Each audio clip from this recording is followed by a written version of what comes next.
Muy buenas noches, estimados hermanos, en el nombre del Señor Jesús. Para mí es un enorme privilegio el nuevamente tener la oportunidad de poder dirigirme a cada uno de ustedes en esta enorme y preciosa aventura de conocer más acerca de la Biblia. En esta ocasión vamos a estudiar el panorama del Nuevo Testamento. ¿Y por qué este nombre de panorama?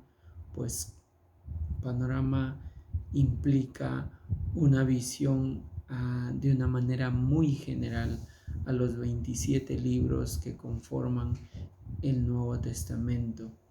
El Nuevo Testamento es el complemento perfecto del Antiguo, es el que da el mejor entendimiento de todos los mandamientos, de las profecías dadas por Dios a través de los profetas. Es prácticamente la consumación de muchas de las profecías. Es el cumplimiento, en otras palabras, de las profecías dichas por diferentes profetas en el Antiguo Testamento.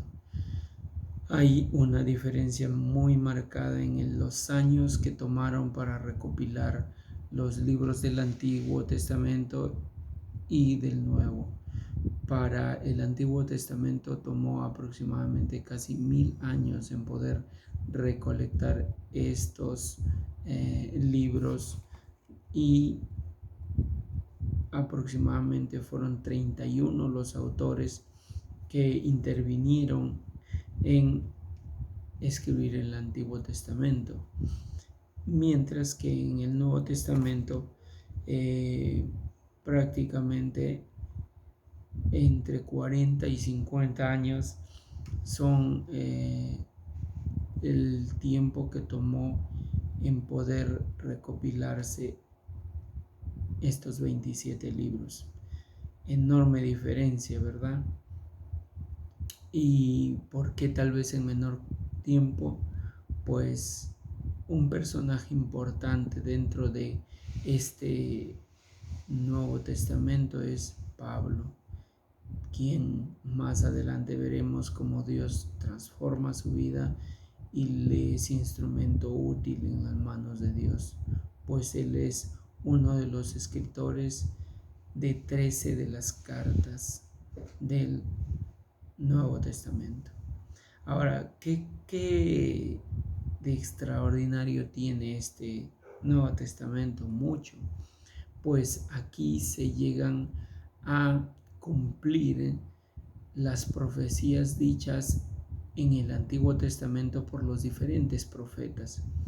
Hay comparaciones sorprendentes que nos ayudan a entender con mucha claridad el Antiguo Testamento, que es prácticamente la sombra del Nuevo Testamento.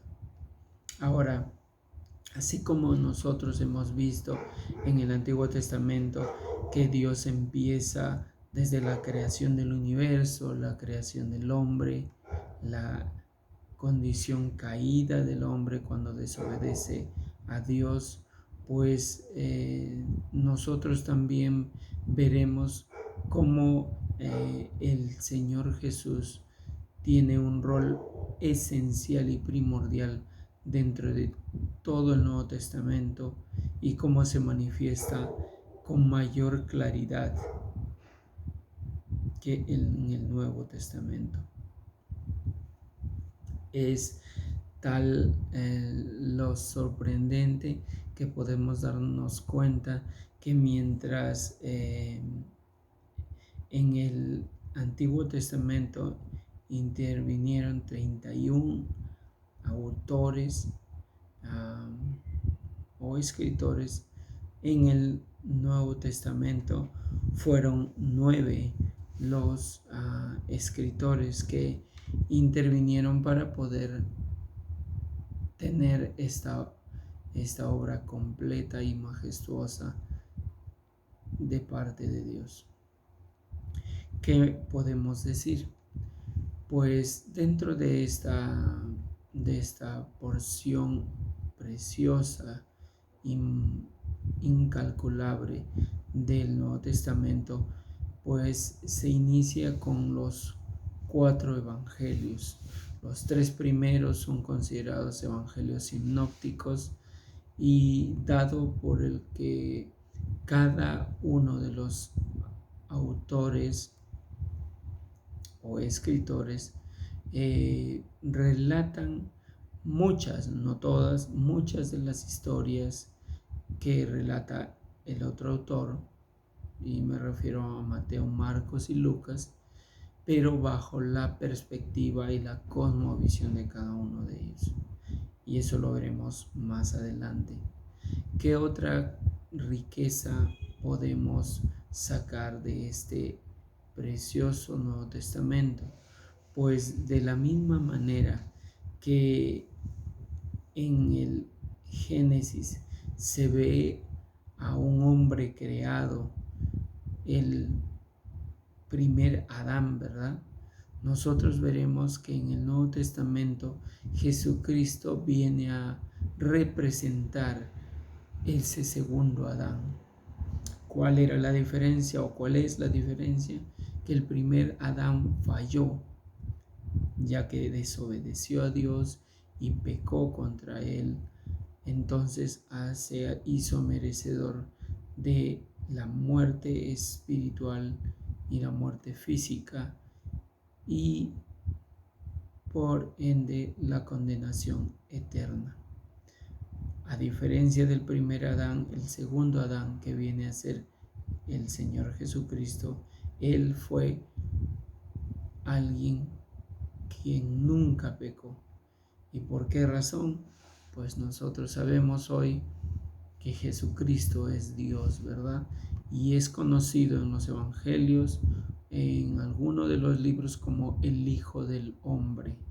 Entonces, como dando a entender que este Dios todopoderoso se humilló haciéndose hombre como nosotros para poder experimentar todas las situaciones que el ser humano pasaba y pasa, de tal manera que Él sea el sustituto, el quien va a pagar por nuestra maldad.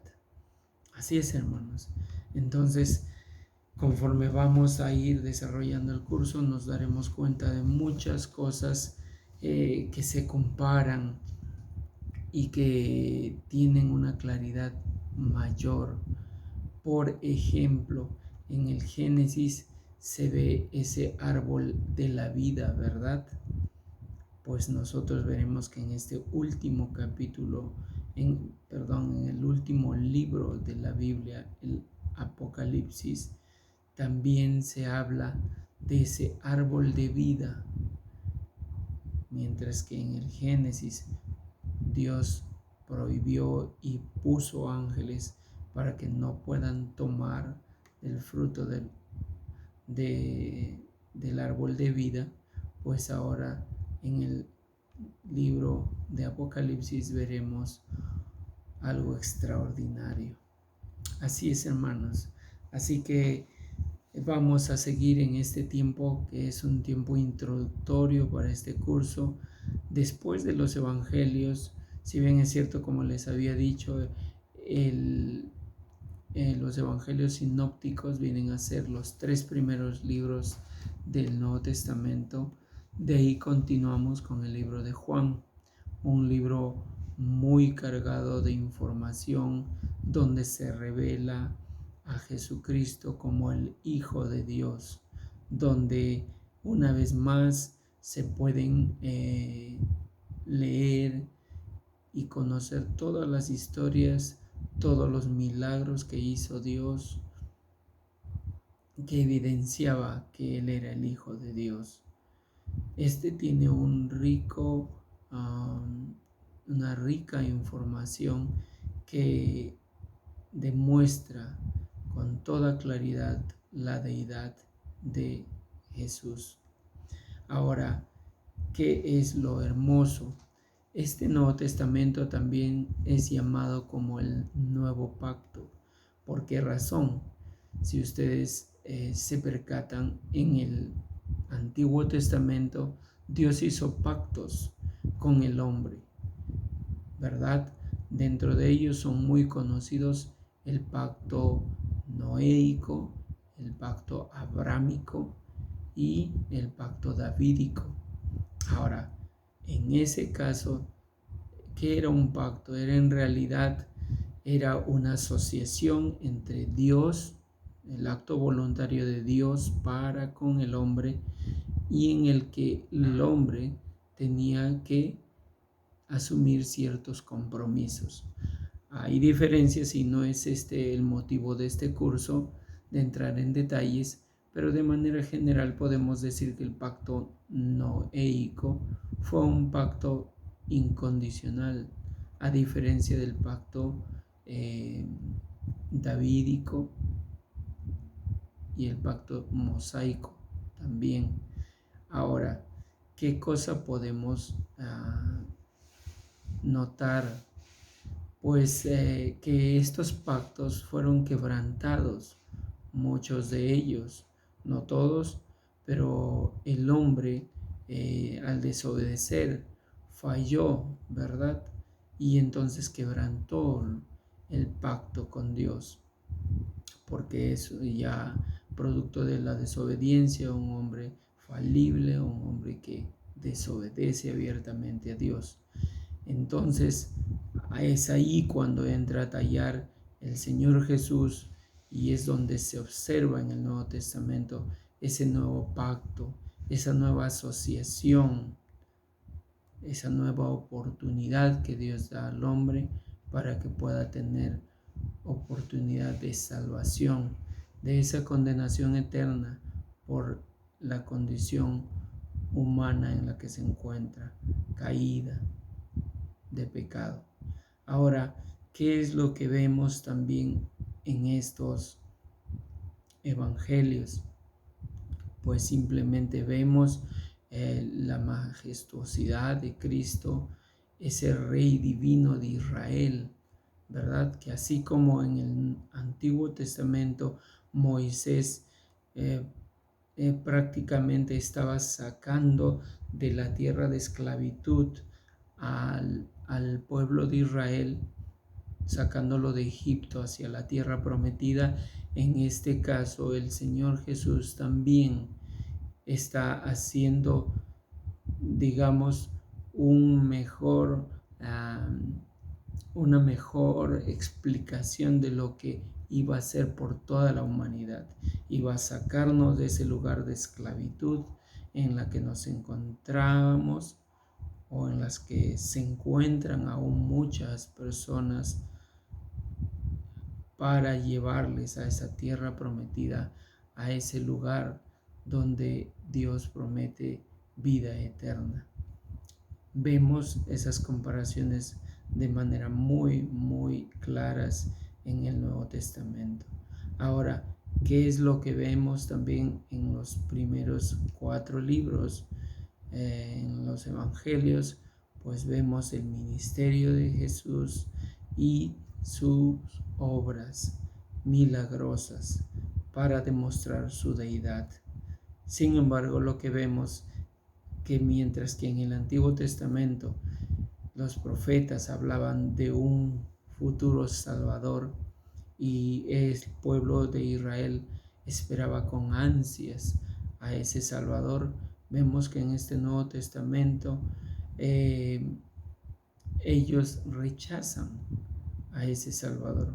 Como dice el libro de Juan, ¿no? A los suyos vino y simplemente los suyos lo rechazaron.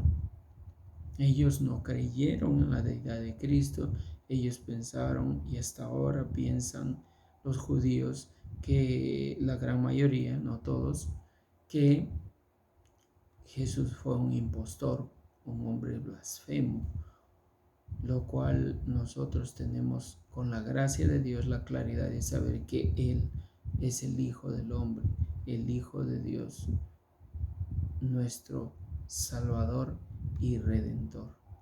Ahora, ¿qué es lo que podemos ver también en todo este panorama del Antiguo Testamento? que después de los evangelios continúa uno de los libros muy hermosos de la Biblia, Hechos de los Apóstoles, y es aquí donde se puede ver cómo Dios instituye la iglesia, levanta a hombres para que su iglesia sea edificada, y donde empieza el Señor a obrar ya después de su ascensión, y vemos a estos hombres que él había elegido como sus discípulos para que puedan extender las buenas nuevas, el Evangelio, las buenas noticias de salvación para toda la humanidad. Es aquí donde el Señor se observa que entrega dones a cada uno de los que adopta como hijos suyos. ¿Para qué? Para que los pongan al servicio de Dios, para que la iglesia sea edificada, sea cimentada bajo la roca que es Cristo. Entonces aquí vamos a ver diversos hechos extraordinarios, como Dios va a hacer una conversión tan extraordinaria al convertir a 3,000 en una sola predicación, después a 5,000. ¿Por qué? Porque lo que se quería, el propósito de Dios, era que la iglesia cada vez más pueda hacerse visible aquí en la tierra y que se extienda por todo el mundo. Pero vemos también aquí una de las grandes falencias, como es la naturaleza pecaminosa del hombre, y que a pesar de que en Hechos de los Apóstoles se ven milagros extraordinarios, Dios aquí permite también una persecución porque ve a los cristianos como que ya muy cómodos y no quieren cumplir el mandato, lo que en el libro de Mateo habla, ¿verdad? El Señor Jesús: id y predicad el Evangelio a toda criatura, ¿verdad? Bautizándolos en el nombre del Padre, del Hijo y del Espíritu Santo, ¿verdad? Y dice que vayan y anuncien estas buenas nuevas y que hagan discípulos. Pero ven aquí esa lucha entre la obediencia a Dios y nuestra naturaleza. Sin embargo, Dios permite una persecución y hace que la iglesia sea dispersada, y es ahí cuando empieza el evangelio a extenderse cada vez más y más. A pesar de la opresión, a pesar de la persecución, los cristianos aumentaban en mayor número. Y eso es un hecho milagroso que hasta ahora sorprende a nuestros corazones. Luego de esto podemos ver las cartas a los apóstoles, y estas cartas están en realidad colocadas en prácticamente todo el libro de Hechos. O sea, el libro de Hechos está relatando cómo la iglesia se extendió, cómo las buenas nuevas del reino iban expandiéndose por diferentes continentes, pero también cómo se establecían iglesias en diferentes lugares, así en Corinto, en Éfeso, en Tesalónica, etc. Ahora, dentro de estas cartas, pues tienen como finalidad instruir al pueblo de Dios, instruir a toda la iglesia, a cada creyente, ¿verdad? Y ¿por qué tenían nombres particulares? Como hace unos segundos dije, pues eran los destinatarios a los que llegaban las cartas. Si por ejemplo es uno de Corintios o uno de Tesalonicenses, es que era la primera carta dirigida a la iglesia de Corinto, o a la iglesia de Tesalónica respectivamente. Cada una de esas cartas tienen particularidades de las cuales también vamos a hablar más adelante. Así que nosotros tenemos que tener ese deseo de aprender, de querer y tal vez preguntar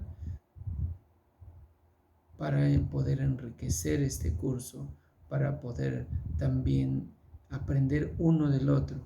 Hermanos, esto es una tarea muy hermosa que Dios nos da, porque si tú y yo tenemos claro este panorama del Nuevo Testamento, va a ser mucho más fácil de poder entender por qué Dios dejó cada libro, cada carta en la Biblia, cuál fue su propósito, qué era lo que quería lograr en cada uno de nosotros. Entonces, nosotros aquí podemos ver que dentro de las cartas de Pablo eran cartas donde se enseñaba doctrina, eran enseñanzas bíblicas básicas que demostraban con toda claridad que no estaban ajenas a los principios del Antiguo Testamento. ¿Qué más podemos ver en esto? Dentro de esto también podemos decir que hay autores en el que se incluye a dos hermanos del Señor Jesús. Sí, hermanos, si bien es cierto ustedes, y eso es bueno si hay alguno que no lo sabe, pero para la Iglesia Católica eso es una blasfemia, que el Señor Jesús haya tenido hermanos. Pero no es así, hermanos. Como veremos, la palabra de Dios respalda eso y nos hace ver que dos de sus hermanos, discípulos del Señor, fueron los escritores de dos libros también que veremos más adelante. Así como también hay un libro de autor desconocido. ¿Por qué decimos eso?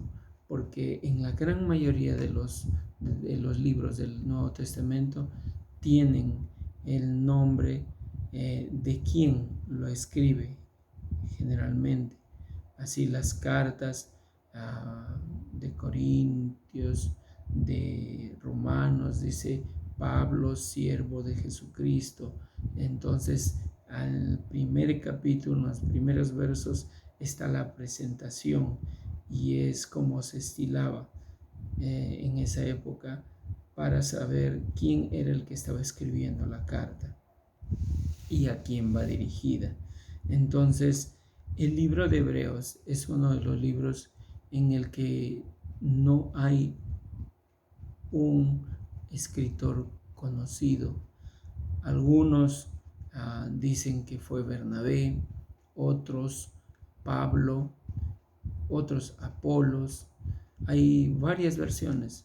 Sin embargo, lo que podemos decir es que si Dios no lo reveló, Él tenía un propósito por el cual no lo quería revelar.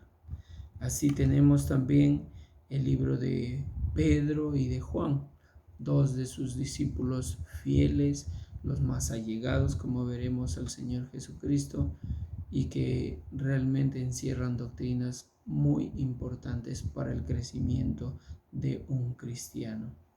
Hermanos, esto es un panorama así general, así como decimos abuelo de pájaro, porque si el Antiguo Testamento eran son 39 libros y nos costó poder resumir, pues aquí el de 27 libros del Nuevo Testamento, a pesar de que son menos libros, hay bastante doctrina, hay cosas muy complejas de entender, y que esto es un motivo para que ustedes puedan más adelante ahondar en cada libro, porque esto solamente sirve para poder tener una secuencia de ese plan general que Dios tenía. dentro de los cuales el personaje principal es el Señor Jesús, es el quien un día viene para dar cumplimiento a todas las profecías del que decía los profetas en el Antiguo Testamento. Es así que vemos como punto culminante el libro de Apocalipsis. Este libro conocido también como el de revelaciones, porque pues aquí se revela Jesucristo en su máxima expresión. Él como Dios, como el Dios encarnado, el Dios que un día va a reinar, que cuando en los evangelios se veía como ese siervo obediente de Dios que fue a la cruz para morir por nuestros pecados, pues hoy día se ve en este libro como el Rey de Reyes y Señor de Señores, aquel que está reinando en el universo. Es así que nosotros aquí veremos cómo ese cordero inmolado en la cruz está sentado en el trono, y que a diferencia del Antiguo Testamento habían corderos que tenían que sacrificarse para cubrir los pecados del pueblo y de los sacerdotes. Aquí Jesucristo viene a ser ese cordero que se inmoló voluntariamente para salvar a la humanidad de su condición de pecado y de la condenación eterna. Ahora, ¿qué es lo hermoso de esto? No es como muchos en la actualidad, cuando leen el libro de Apocalipsis les da tanto miedo, sino todo lo contrario, hermanos. Es el libro donde se consuma prácticamente las profecías del Salvador. Es en donde se llega a la cúspide máxima de su manifestación gloriosa. Y es así que un día, como dice la Biblia, habrán cielos nuevos y tierra nueva, esa nueva Jerusalén, la cual podrán disfrutar todos aquellos que han creído en el Señor Jesús. Pero los que rehúsan creer en Él simplemente ya han sido condenados. Entonces, hermanos, les animo con todo mi corazón a que puedan seguir estas clases, a que ustedes puedan tal vez hacerme preguntas. Si no se puede de manera directa, pues lo pueden hacer a través de mi correo electrónico o el WhatsApp que ya tenemos aperturado para que podamos aprender en esta hermosa aventura de conocer más a nuestro Dios, a nuestro Señor. Así que, hermanos, yo les animo con todo mi corazón, puedan seguir adelante. Voy a estar enviando también la separata del curso y algunos links a través del WhatsApp para que ustedes puedan enriquecer este curso, esta enseñanza. Así que, hermanos, sin más, yo les doy las gracias por su paciencia. Perdónenme que el video lo haya hecho unos días después, y les pido por favor que puedan ir leyendo los evangelios. La siguiente semana vamos a hacer una clase acerca de los evangelios, de lo que contienen y de qué manera se ve con claridad la presencia del Señor Jesús en ellos. Muchas gracias, hermanos, y Dios les bendiga ricamente. Hasta la próxima semana.